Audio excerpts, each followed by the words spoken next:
Hello friends, नमस्कार। जय जगन्नाथ। आज मु आपण मानक सहित बिना तेल मसलार आ कम समय रे प्रस्तुत होता गोटे रेसिपी नहीं आसी। पुणी मात्र दुईटी परिवार ये रेसिपी को प्रस्तुत करवा।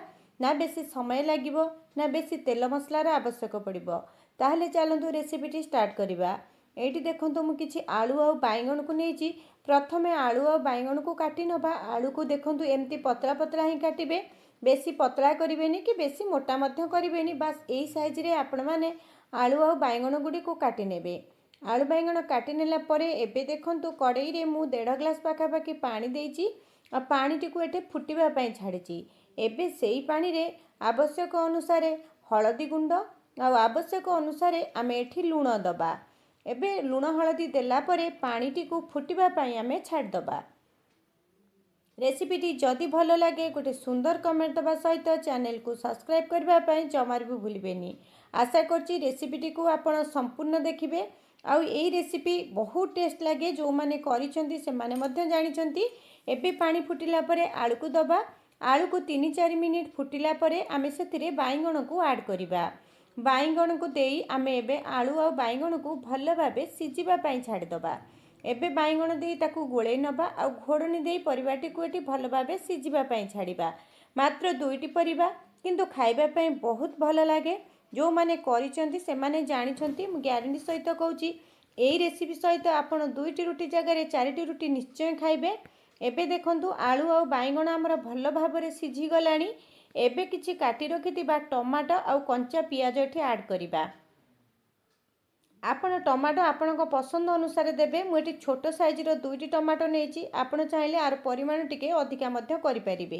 कारण टिके खटालिया लगिले ए तरकारी खाइबा पई भारी भल लागे। एबे देखंतो सबु जिंस गुड़िक भल भाबरे सिझी गलानी। एबे चलंतु तापई आमे गोटे छुंक प्रस्तुत करिबा। एई तरकारी रो छुंकटी सबुठु मेन थाए। जदि छुंकटी भल लागे ताहले तरकारी खाइबा पई भल लागे। एबे मु आपको गोटे जगह को काढ़ी नौची आ सेई कढ़ई रे आमे एबे छुंकटी प्रस्तुत करिबा। कढ़ई रे एबे आमे किछि सोरिष तेल दबा आ सोरिष तेल ही आपण देबे खाइबा पई भल लागिबो। एबे किछि पंचफुटण सुखिला लंका आ जीरा नेइछि। पंचफुटण रे आपण अल्प टिके जीरा मिसेई छुंकटी को प्रस्तुत करिवे।